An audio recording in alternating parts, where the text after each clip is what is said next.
You're just too sensitive, my dad chuckled, while my brother ridiculed me at dinner. That night, I stormed out, then found 15 unanswered calls. Can you imagine looking at your phone, seeing 15 missed calls from a hospital, and feeling absolutely nothing?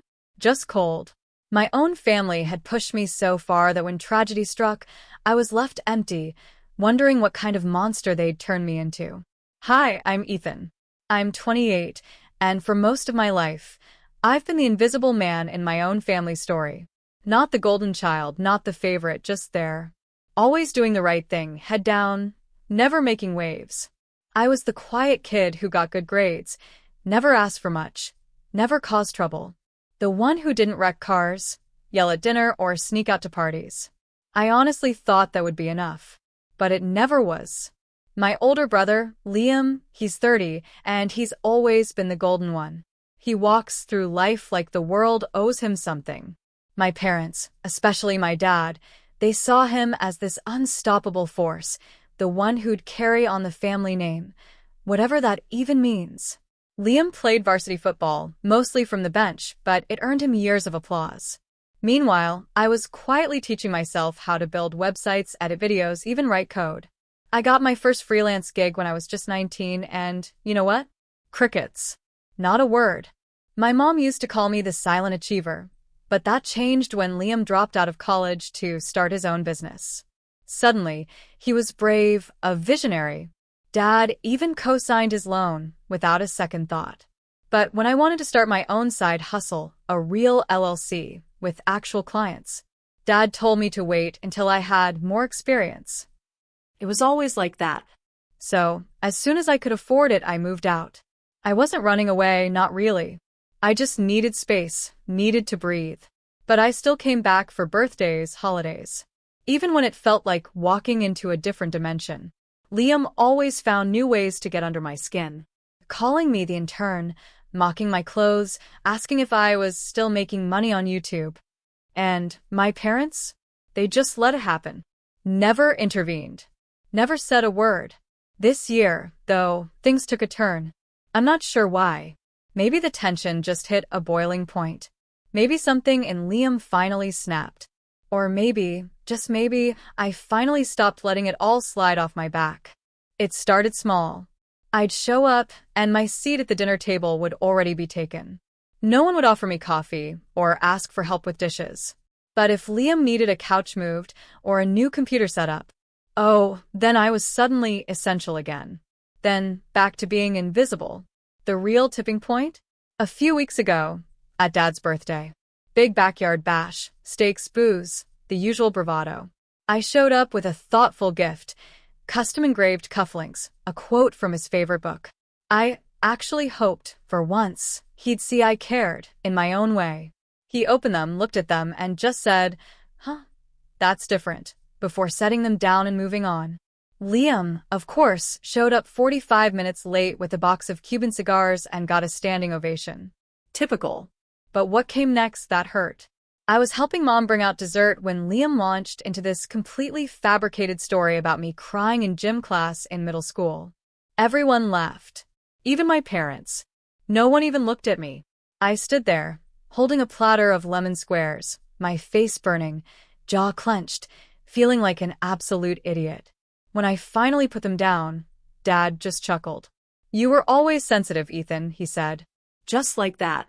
After that night, I pulled back, ignored a couple of texts, skipped a Friday dinner. I needed air. I needed perspective. But it only made things worse. Mom called me 3 days later, laying on the guilt thick. "Have you forgotten you're part of this family, Ethan?" She said Liam was worried about me, which, honestly, was laughable. When I didn't bite, she twisted it. "Just come for dinner Friday. The 4 of us. It would be good to catch up, to reset." Against my better judgment, I agreed. I actually thought maybe they missed me. Maybe things would be different. They weren't. Dinner was awkward from the jump. Mom's roast was good, as always, but the silence was deafening. Liam was glued to his phone, and Dad just kept drinking his beer, looking between us like he was waiting for a show to start. I tried to keep it light, asked Mom about her garden, mentioned a project I was working on. Blank stares. Then Liam chimed in, "Sounds like a lot of time to waste on something no one's ever gonna see." I calmly reminded him that I had actual clients, that I built a consistent income, that I was even looking at a bigger office next year. That's when Dad, with a little smile, asked, "So, are you finally going to get a real job?" Something inside me just snapped. Not a loud, dramatic break, but a faint, internal crack.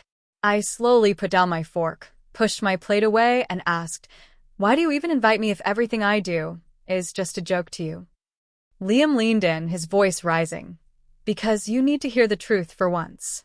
You're the reason this family's falling apart." His words hung in the air. Mom looked down at her plate. Dad, though, didn't miss a beat. He nodded slowly. "He's right," he said. "We'd all be better off without you." I didn't argue. I didn't cry. I just stood up, grabbed my coat, and walked out. It was dark when I got back to my apartment. I didn't sleep much, reliving those words, wondering how we'd gotten here, how I ever thought I belonged. I ignored every call, every text that night. Then came morning. I woke up to 15 missed calls, all from the hospital, and I was completely torn. Pick up the phone, or let them feel, just for a moment, what it's like to be walked away from. I stared at my phone for what felt like an eternity. 15 missed calls, all from the hospital. No names, just that generic caller ID repeating like some urgent, ignored alarm. At first, I didn't feel fear. Just a dull confusion, the kind you get when your body wakes up before your mind. I stumbled out of bed, legs heavy, my head still replaying Liam's words, Dad's words, a cold knot in my chest. Then the text started flooding in from Mom. "Ethan, please call me. Something has happened. It's your dad." That one that landed differently. But still, I didn't react, not immediately. I just sat on the edge of my bed, sunshine streaming through the blinds, as if nothing in the world had changed. But everything had. Because the truth was, I didn't panic. I felt nothing. And in that moment, I understood just how far they had pushed me. I always thought that no matter how bad things got, some part of me would always care, would always need them. But staring at my phone, all I felt was this chilling detachment, like watching a stranger's drama unfold on TV. Eventually, I made the call. Not because I wanted to, but because I knew I had to. A nurse answered, polite, professional, utterly detached. My father had come in with chest discomfort, suspected heart attack. Stable now, but under watch. They were just trying to reach family. I thanked her and hung up. But not a single part of me wanted to rush over. Instead, I just sat there in silence, letting the weight of it all settle in, letting the bitter irony bloom. "We'd all be better off without you," he'd said. Less than 14 hours later, his heart had stopped. I'm not saying this with malice, not really. More as an observation, like the universe itself had been listening. An hour later, another call. This time, it was Liam. I let it go to voicemail. His message was short, clipped, almost robotic. "You should come. Dad's asking for you." That was new. Dad never asked for me. Not as an adult. Not after I moved out. Not when I graduated. Not when I landed my first big client or sent him a film I was proud of. But now? Now that he was scared, hooked up to monitors, he remembered my name. I didn't go. Not that day. Instead, I cleaned my apartment, wiped down the kitchen counters, vacuumed under the sofa, meticulously reorganized the cables behind my desk. I needed control over something. I needed to anchor myself in a world where I wasn't invisible. By nightfall, Liam had called 4 more times. Mom, twice. I didn't answer. I turned off my phone and just walked. Cold wind, empty streets, my footsteps echoing in the silence. I thought about all the years I'd spent bending myself into a shape they never truly made space for. All the holidays I showed up for out of guilt, only to leave feeling smaller than when I arrived. I remembered those lemon squares, the laughter, the look on Dad's face when he said, "We'd all be better off without you." When did I start accepting so little? The next morning, I caved. I went to the hospital. Not because I forgave him or even missed them, but because I needed to see him. Needed to see the man who thought cutting me down would somehow make him taller. I walked into that sterile white room, expecting to feel something. Rage, despair, relief. But all I saw was a tired man, hooked up to machines, eyes closed, the lines around his lips tighter than I remembered. Mom sat beside him, mascara streaked, hands clasped as if a desperate prayer had gone unanswered. Liam stood in the corner, arms crossed, avoiding my gaze. They both looked up when I walked in. Mom spoke first. "Thank you, Ethan, for coming." Liam just gave a slight nod. I didn't sit down. I just stood near the door, my heart steady. After a long silence, Dad's eyes fluttered open, sluggish and unfocused. Then they landed on me. "You came, Ethan," he croaked, his voice thin as smoke. I waited. For an apology, a hint of regret. But all he said next was, "I didn't mean what I said." I wanted to believe him. I really did. But after a lifetime of being second best, you learn to recognize hollow words before they even hit the floor. "I think you did," I said gently. "You just didn't think it would echo back." He flinched but didn't deny it. Mom quickly jumped in. "He wasn't thinking straight, Ethan. He was upset, tired. You know how he gets when—" "I've known how he gets since I was 10 years old." I interrupted, my voice quiet but firm. After that, no one spoke. Just the steady, slow beeping of the heart monitor. I stayed maybe 6, maybe 7 more minutes, then I turned and left. That should have been the end of it. Me walking out again, this time for good. But that night, something shifted. It was late when I got home, almost midnight, and I'd barely kicked off my shoes when I got a text from my cousin Olivia. We weren't super close, but she was one of the few relatives who actually treated me like a human, not just Liam's awkward shadow. Her text just said, "Hey, wanted to check on you. Heard what Liam did? That's screwed up." I blinked, rereading it. "What Liam did?" I typed back. "What do you mean?" 3 dots appeared, then disappeared. Then came the bomb. "You didn't hear? He told everyone you refused to come to the hospital unless Dad promised to include you in his will." My stomach dropped. I called her immediately. She picked up, her voice hushed, urgent. "I was at Aunt Caroline's, and she said Liam was there, telling everyone you were blackmailing your way back into the family. He made it sound like you were threatening them, that you were only visiting Dad for money." I couldn't breathe. Not because I was surprised Liam lied, I wasn't. But because everyone believed it so easily. I hadn't said a word about money, didn't want anything from them. But Liam? He knew exactly how to twist the knife. He knew I wasn't there to defend myself, and he knew how to turn my silence into a motive. Olivia kept talking, and he said you've always been jealous, that you resented him for being successful. I actually laughed, a bitter, hollow sound. Successful? He's living off loans Dad co-signed. I have a business, clients, I pay my own bills. "I know," she said, "but you know how it is. They just eat up whatever Liam says. He's the good one. Always has been." My hands were shaking, not from fear, but from a slow, cold kind of fury. The kind that creeps up your spine and whispers, "Enough is enough." That night, I didn't sleep. I pulled out my old hard drive, the one I hadn't touched in months, and started organizing files. Contracts, invoices, screenshots, video backups, every bit of proof I had that I built this. He had no idea I'd been documenting things for years. Old texts, passive-aggressive emails, voice memos from phone calls I'd recorded when I suspected he'd twist my words. I wasn't paranoid. I was prepared. Because people like Liam? They don't stop unless someone makes them. By sunrise, everything was in order. But the real twist came that afternoon. Another call from the hospital. This time, the billing department.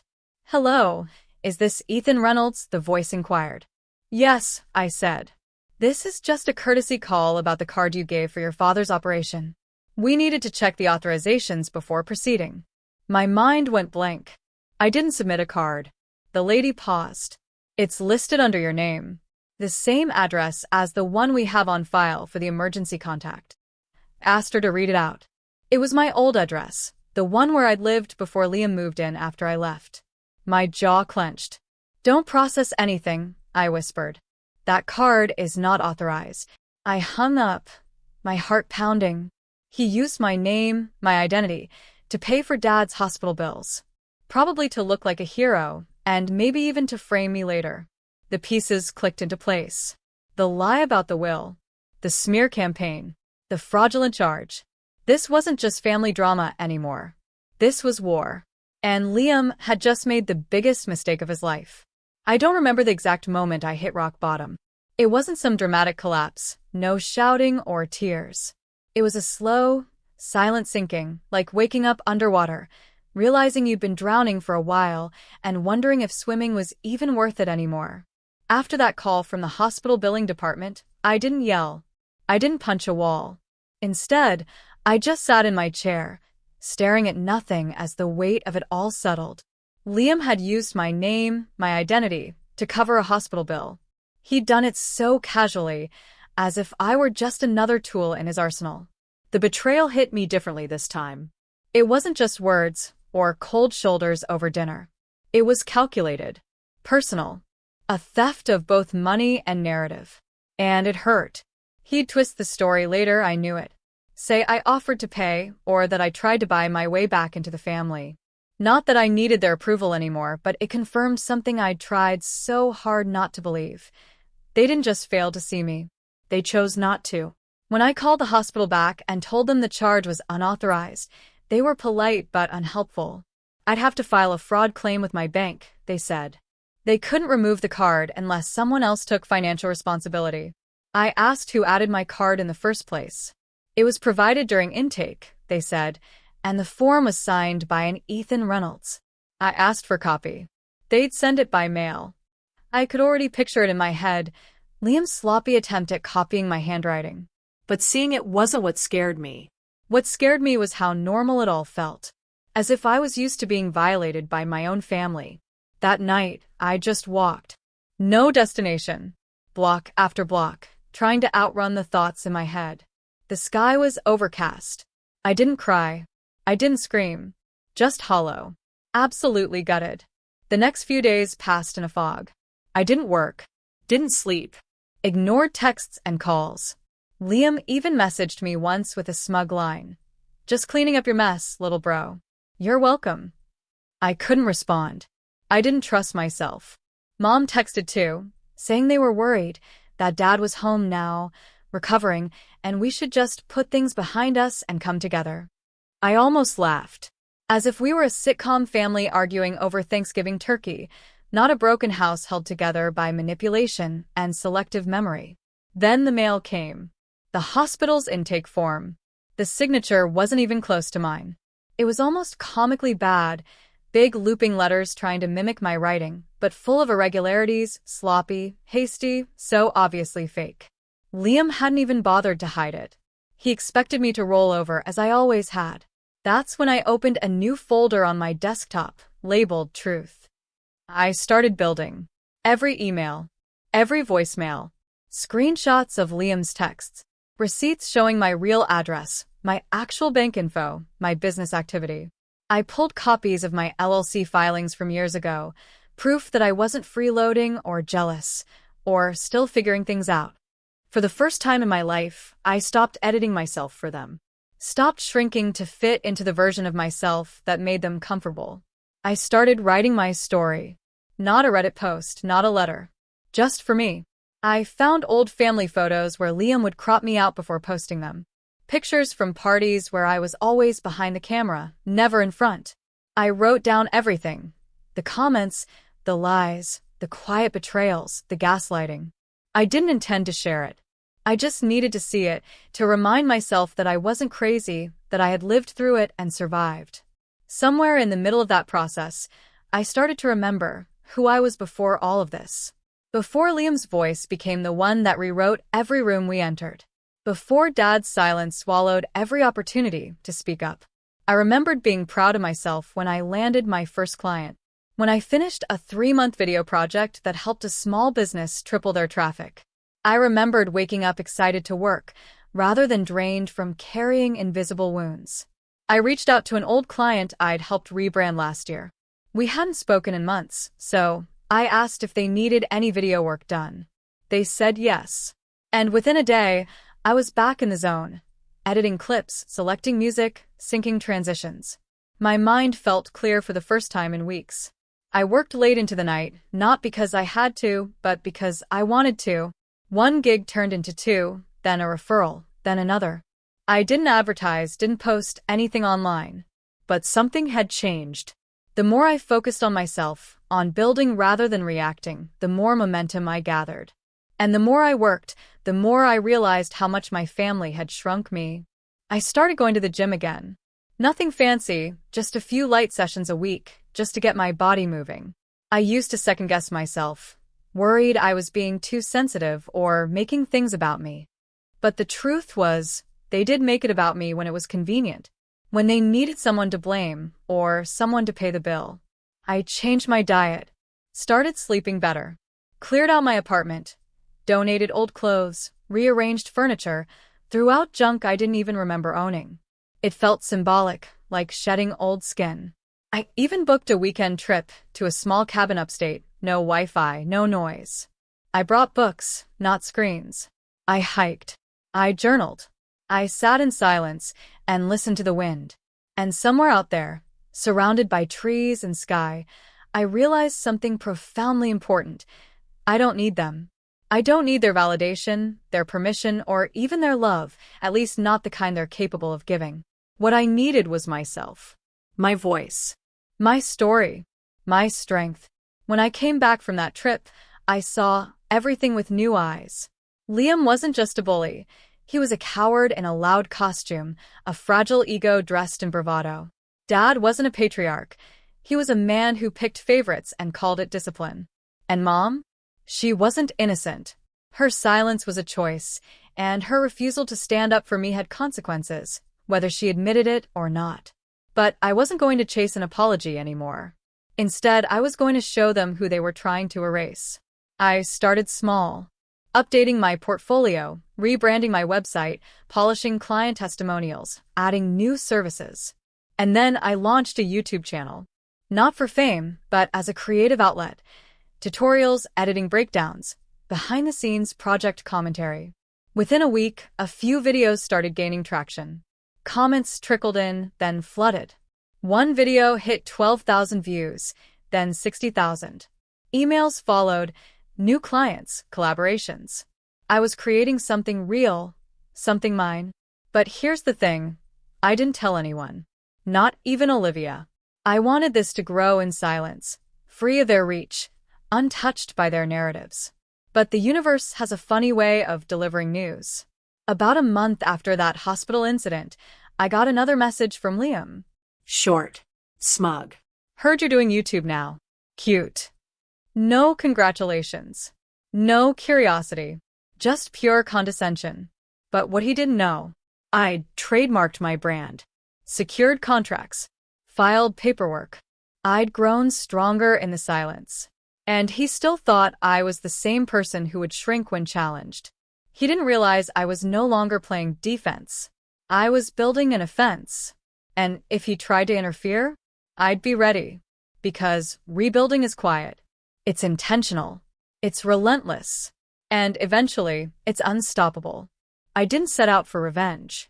For weeks after I started rebuilding my business and myself, all I wanted was peace. Silence. A life where my name wasn't dragged into lies. Where my accomplishments weren't punchlines. Where I could wake up knowing no one could take credit for what I'd built. But sometimes, especially when you've been used and discarded for years, peace can only come after justice. And justice doesn't just show up by accident. It started with the credit fraud. Liam using my name and old address to slap on Dad's hospital bills. I'd already filed a report with my bank, but I needed more. That's when I remembered something. A year ago, before Liam moved in, I'd installed a small security camera above the door.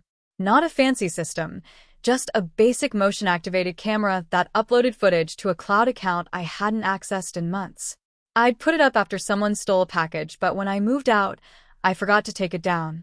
It wasn't connected to Wi-Fi anymore, but I remembered it had an SD card. And I knew Liam didn't notice things that weren't about him. So, the camera was probably still there, dead and dusty, but still storing data. The next morning, I drove by the old place, parked across the street, and just watched. Liam's truck was there, with that obnoxious vanity plate, M for Son, subtle as ever. No sign he was home. I waited until he left, probably for the gym, or to brag somewhere. Then I made my move. The camera was still there, hidden in the porch light housing, exactly where I'd left it. I popped it open, yanked the SD card, and got the hell out of there. At home, I dug out an old adapter, plugged the card into my laptop. Most of the footage was boring. Me grabbing takeout, the landlord fixing a leak, a raccoon doing questionable things to a trash can. But then I found it. The one. Time-stamped 4 weeks ago, 2 hours after Dad was admitted to the hospital. I saved the video, backed it up 5 times, and uploaded it to my Truth folder. It didn't show Liam signing the form, but it did place him at the address associated with the fraudulent hospital charge. And most importantly, it proved I wasn't there. Step 1 complete. I called Olivia. I hadn't told her much since her last message about Liam's smear campaign, but I figured if anyone in the family would be open to the truth, it was her. I sent her the video and just asked, "Do you think anyone in the family would believe this matters?" She called me immediately. "Oh my God, Ethan," she said, voice shaking. This confirms he's lying." I laid it all out for her. The charge, the signature, the voicemail, Liam's texts, the video evidence. Her voice went low and weak. "I knew he was toxic," she murmured. "But this is next level. This is criminal." The word hung in the air. Criminal. It wasn't just family drama anymore. It was legal. Olivia didn't hesitate. "You need to do something with this. Expose him. Go public. Tell the family. Call the police. Whatever it takes." I wasn't ready to go full nuclear just yet. Not until I had everything perfectly in order. But I assured her I had a plan. Which I did. Since Liam's most powerful weapon was his narrative, before I could burn his bridge, I had to rebuild mine. I started by writing a letter. Not a rant, not a revenge post, but a factual, calm letter to every extended family member who had been fed Liam's lies. Aunt Caroline, Uncle Thomas, Cousin Olivia, even Grandma Helen. I included screenshots, timelines, camera footage, proof of the forged signature, the fraudulent hospital charge. I explained how Liam used my name and framed it like I demanded inheritance money. I didn't beg for sympathy. I just laid out the facts. And then I asked one simple question. If someone can lie so easily about their own brother, what else have they lied about? Olivia helped me send it. Some via email, others printed and mailed. And then we waited. For a few days, nothing. Radio silence. I figured most of them had either ignored it or sided with Liam, as they always did. But then, Grandma Helen called. Which might not sound like a big deal, but in our family it was. Grandma Helen was the matriarch, the spine. The only person Dad still listened to. She'd never been warm towards me, more polite than loving, but she was sharp, observant, and she'd always believed Liam's stories. Until now. Her voice on the phone was low and forceful. "I read your letter, Ethan. I didn't know what to say." "I believe you," she said. I was shocked. "I don't know what happened to your brother," she continued. "It's spiteful, and I will not accept it." She didn't say anything more, but it was enough. Aunt Caroline messaged me, saying she'd always suspected Liam had twisted tendencies, and my letter just confirmed it. Uncle Thomas texted, asking for copies of the hospital documents. And Olivia, who used to call me boring Ethan, sent a DM that said, "Wow. I had no idea. I'm sorry for laughing at his jokes. I didn't know it was like this." I didn't need their sympathy, but I did need their eyes. And now that they were open, I took the next step. I set up a private Zoom call. Not for drama or argument, but to let the truth be seen. I invited everyone who had responded positively, and I walked them through the evidence calmly, professionally, like a client pitch. The video, the text messages, the hospital invoice, even Liam's voicemail. "Just cleaning up your mess, little bro." When the call ended, there was silence. Then Grandma Helen spoke. "This family deserves better. I didn't say it out loud, but I thought I do too. Olivia called me right after the Zoom. "You're scaring him," she said. "What?" I asked. "Liam," she continued. "He's messaging people, freaking out, claiming you're trying to ruin his life, that you're obsessed with him." I nearly laughed. Of course, he was playing the victim. But I wasn't finished. Because Liam hadn't just lied. He tried to call me once. I let it ring. I'd already spoken with the detective, shared the documents, footage, the timeline. They were looking into it. I didn't know how far it would go, but I knew it wasn't going away. And that scared Liam more than anything. Then another message from him appeared. "Please don't do this." I stared at it for a long time, the irony not lost on me. "Please don't do this." As if I hadn't spent my entire life begging them to stop. But the real turning point came a week later, when Dad called. Not Mom. Not Olivia. Dad. I didn't answer. He left a voicemail. "Ethan, I'm not sure what's going on between you and Liam. Your mother claims it's gotten out of hand. I'd love a chance to discuss face-to-face." I didn't call back. Instead, I drove there. Not out of compliance, but out of strength. Because I wanted him to see me. Not the picture Liam painted. Not the quiet achiever. Not the scapegoat. Me. And as I pulled up to that house, his house, I knew this wasn't the end of the story. This was the beginning of the reckoning. And I had all the pieces in place. When I pulled into my parents' driveway that afternoon, I didn't feel nervous. Which surprised me. This house always used to tie my stomach in knots before I even stepped out of the car. But today? No fear. No anger. Just a steady calm, as if I'd already crossed some invisible line, and there was no going back. Dad opened the door himself. He looked smaller than I remembered. Thinner. Older. The hospital scare had taken something out of him that pride couldn't fully mask. For a brief moment, I almost felt bad. Then I remembered his voice at that dinner table.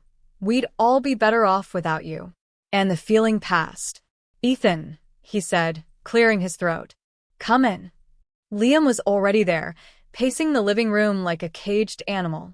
He stopped when he saw me. His face hardened, then shifted into something defensive, almost desperate. "So, this is it," he snapped. "Are you gonna flaunt your little slideshow for Dad, too?" I didn't answer.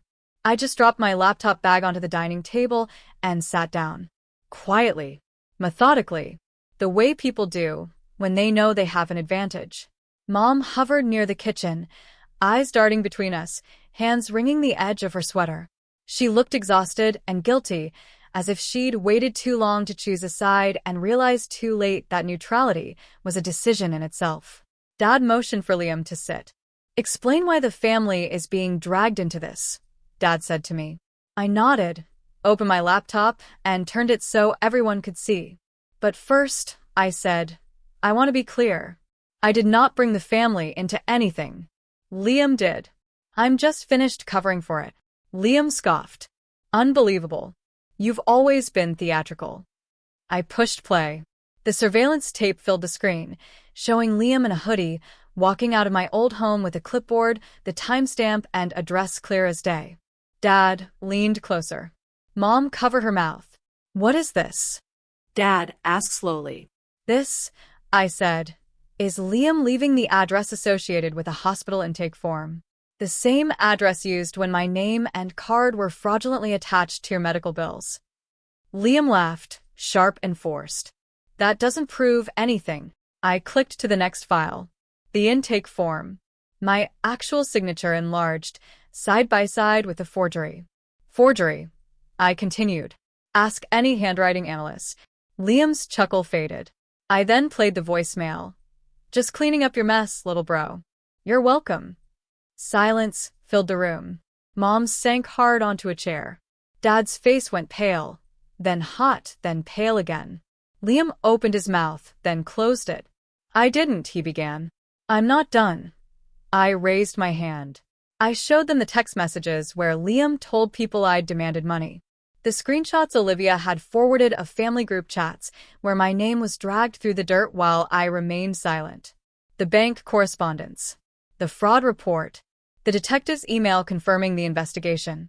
When I finally closed the laptop, the house felt different. heavier, as if the walls themselves were holding their breath. Dad stared at Liam, not with pride, not with indulgence, but with pure, dawning amazement. You used your brother's identity, he said quietly. You committed fraud. I was helping, Liam shouted. You were in the hospital. Someone needed to take care of it. Ethan never does anything for this family. That was it. His final card. And I stood up. I've spent my whole life doing things for this family, I said, my voice steady. I just didn't do them loudly enough for you. I didn't lie, steal, or step on others to be important. And you despise me for it. I looked at Dad. You taught him that. Every time you laughed at his jokes about me. You didn't just pick a favorite when you called my work a hobby, or stayed silent while he tormented me. You built a monster, and called it leadership. Dad couldn't answer. Mom began to weep silently. I didn't know, she muttered. I looked at her. You knew enough. Liam took a step toward me. Do you think you've won? He hissed. You think this makes you better? I met his eyes. No. It makes me free. 3 days later, the police arrived at the house. Not for me. For Liam. Fraud charges. Identity theft. Document falsification. The detective was polite but firm. Liam tried to argue, to spin, to blame me. But it didn't work. Evidence doesn't care about charm. The family fallout was immediate and brutal. Aunt Caroline stopped answering Liam's calls. Uncle Thomas demanded repayment for money Liam borrowed years ago under false pretenses. Grandma Helen rewrote her will, not dramatically, but subtly, removing Liam as executor and reassigning responsibilities to a neutral third party. Dad didn't speak to Liam for weeks, and when he finally did, he offered disappointment rather than forgiveness, which, I think, hurt Liam more than any punishment ever could. As for me, I walked away with closure. Not anger, not silence. I refused to be the glue that held together a structure built on lies. So, I kept my distance, focused on my work. My channel grew. My business doubled. I moved into a new place, bigger, brighter, entirely mine. Months later, Dad called to apologize. I accepted it, without reopening the door. Mom sends occasional messages. They're careful now, measured, respectful. And Liam? Last I heard, he's still telling people his brother ruined his life. Maybe he even believes that. But here's the truth. I didn't ruin anything. I simply stopped allowing myself to be the family's scapegoat. And when I finally walked away, I didn't retaliate with yelling or harshness. I retaliated with the truth, which, strangely enough, doesn't need to raise its voice to be heard. This journey, it really changed me. It made me realize how important it is to stand up for yourself, even when it's against the people who are supposed to love you most. Have you ever had to choose yourself over family expectations? What would you have done in my shoes? Let me know in the comments below. I'm really curious to hear your thoughts.